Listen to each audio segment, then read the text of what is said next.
welcome back to the Eclectic Collection. It is episode 64 today, Halloween music. And there's not a lot of this, which makes you wonder, why isn't there a lot of this? And I think it's just one of those things where it sort of took off later. Not that Halloween hasn't always been a thing. I mean, obviously it's always been a thing, but I feel like it's more of a thing lately because whether you argue that technology has come a long way or that creativity has opened up a whole different realm with just avenues like obviously podcasts and YouTube and all the social media stuff, or just visually, also the arts. I always think of like Greg Nicotero with Walking Dead and the prosthetic stuff that they can do and the practical effects. It's just become more and more of a thing. And Halloween Horror Nights over at Universal is huge in Orlando and Hollywood, and even Disney has their Not So Spooky Halloween. So there's all sorts of stuff. Even Shamu, for God's sake, at SeaWorld has Halloween nights. So there's a lot of Halloween festivities, and therefore they need music to go with it. So they're getting kind of desperate on some angles. So I kind of want to tell you what I think is real Halloween music, and then some of the honorable mentions that really aren't necessarily Halloween music, but get grouped into it. So in no apparent order, except I do have a very, very thick number one. But you can argue that themes are the way to go. So X-Files, Addams Family, The Munsters. These are all themes from shows that just have a spooky rhythm to them or a campy rhythm to them, but they make sense for Halloween. X-Files has kind of that like sci-fi drawn out, almost synth kind of sound to it. It works really well. Addams Family is that dun-dun-dun-dun, so that's kind of got like the campy kid thing going to it. Definitely The Munsters is old from back in the day. They were at 1313 Mockingbird Laid with that had the cute little ring to it, but again, campy, cute, but making monsters in a cool way, almost like Hotel Transylvania makes them in a happy light. Beetlejuice theme that has gotten a lot of recognition in the last few years. It's a neat kind of a play with some violin work. And I've seen interviews with Gina Davis and members of the cast saying how cool it was to work on that movie. And despite her career, that's the movie that people always want to talk about because it's kind of Halloween-esque, but not. But, it's the spooky, creepy together, the macabre. As Winona Ryder says, how come you guys can see me? Well, because that spirit book says that the unusual, I myself am shy and unusual. So, she's talking about being strange and unusual in the movie herself. And it is kind of a strange and unusual movie, but very Tim Burton, definitely a Halloween-esque theme to it, which of course then leads to Jack Skellington and Halloween Town, Nightmare Before Christmas. So you have spooky, scary skeletons, which everybody loves to sing. And this is Halloween. So those definitely get put in there as legitimate songs and themes.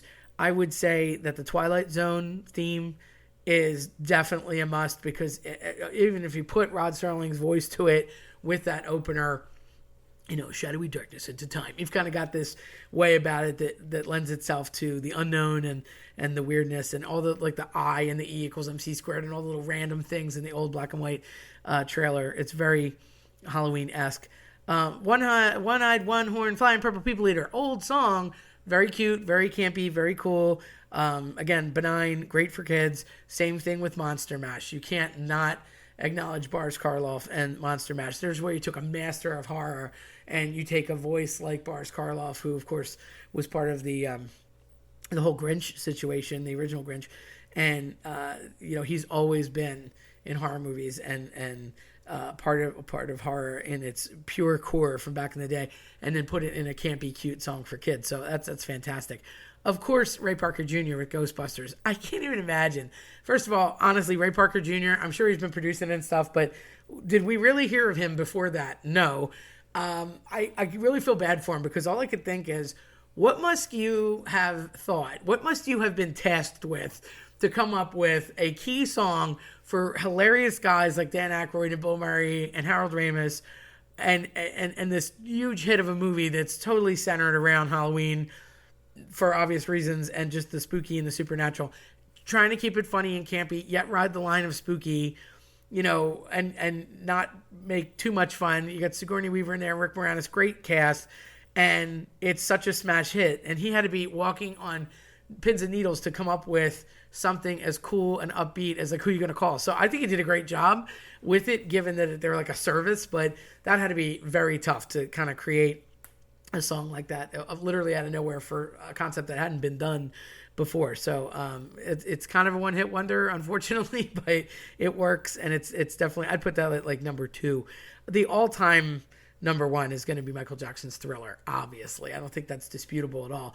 Not only because he released it that time of the year and made a whole werewolf huge 8-minute world premiere out of it. I can remember listening to the world premiere, talking to friends on the phone while we're all watching TV on Thursday night for the preview for the real world premiere on Saturdays that Kurt Loder used to talk about on MTV. And there was this whole big extended version, and he showed the whole making of video and how he got into it, and how just the fact that, again, a great name like Vincent Price, who's known and associated with horror, would do that entire speaking portion inside was fantastic. So to utilize names like Boris Karloff and Vincent Price, I just think that gives a nod to the original genre, the whole homage to horror in general, and the idea of Halloween. And then you take this fantastic new song. It's got a lot of spice to it. It's got a lot of components. It's almost like its own little rock opera in different parts. And of course, if you watch the video, that's just a great visual part. Obviously now it's a little dated because tech just wasn't there, but at the time it was the premier technological breakthrough with all the prosthetics and things that they did to it. I'm sure if they went back and re-engineered, it would even be more fantastic. But that is the initial, and even though it was the 80s, that was like the initial and ultimate like Halloween song to sort of hang your hat on, that sort of replaced what would have been, maybe Monster Bash back in the day. And it's a little more serious, if you will, Halloween song. A lot of sound effects, a lot of great work to it. Cool, obviously, definite groove, cool beat. And of course, it had its own little dance too, which if you've ever watched 13 Going on 30 with Jennifer Garner, it's kind of funny how they go out and she and Mark Ruffalo do that. And it's sort of comical to watch. But some things that aren't Halloween, that sort of get a Halloween vibe just because of the name, it's lame. I think it's just a lame coincidence. Evil Woman. I love the song Evil Woman, but that's just because it says evil, it doesn't mean it's a Halloween song. Okay? Like, I don't know. ELO is definitely not going to be okay with that. But fun fact, Jeff Lynne would probably be upset with me telling you this, but ELO actually did a Fire on High is the song, by the way. It's a great instrumental song. If you've never listened to it, go listen to it now. ELO was in the 70s. They were big in the 70s, and they have fantastic, their greatest hits is great, worth listening to. But again, that was the era where people kept getting accused. Led Zeppelin got accused. Styx got accused. Queen got accused of having subliminal messages or satanic messages or scary messages in their songs if you played them backwards, which was not the way that songs were intended to be played. But there was maybe some stuff that it wasn't there intentionally, but if you played a song at a certain speed in reverse, you could hear some garbage gobbledygook that sounded like maybe a word or two, but not really at all. It was never meant to be. None of those bands did that intentionally. And they went through the ringer in a lot of cases because of overzealous parent groups. And that just makes me sick on another level. But before I go off on that rant, the funny thing is Jeff Lynne and ELO in Fire on High, which is purely instrumental, deliberately put a secret message when you listen to the song backwards. And all it is a benign phrase that says, "Congratulations, you've now uncovered the secret message to Fire on High," which, again, it's an instrumental song. It's a great song. And there's really, for having no words in it, there's that little like blurb in the beginning. And you would need an album to listen to it.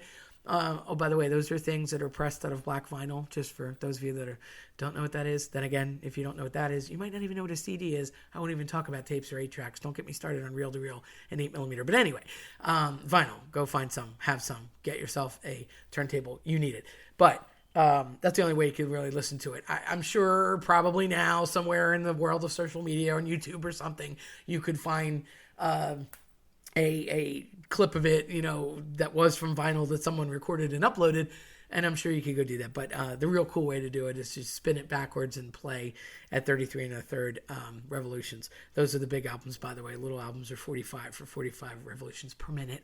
That's what RPM stands for. Anyhow, so that was kind of a little fun fact. I digress. Extraterrestrial, Katy Perry. Again, not a Halloween song, just kind of gets lumped in there with that, but I get it. It's just names. Nomenclature doesn't necessarily dictate causality or theory behind Halloween. And of course, Disturbia. I love Rihanna. Love the song. Very good dance song.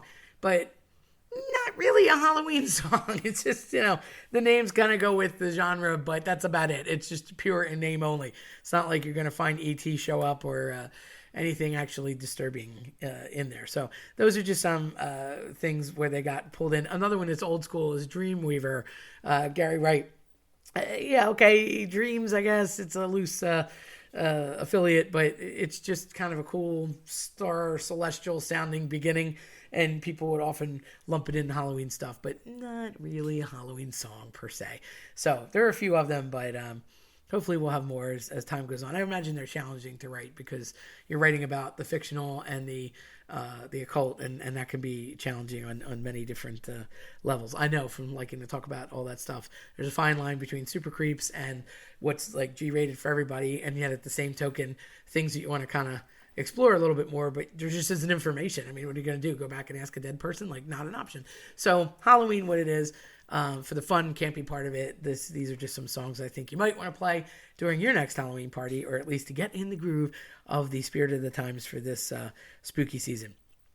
Hope you enjoyed them, and if you liked what you heard today, then check us out at eclecticcollectionpodcast.com or listen to us on your preferred platform. I'm Terry Tenaglia. Thanks for listening.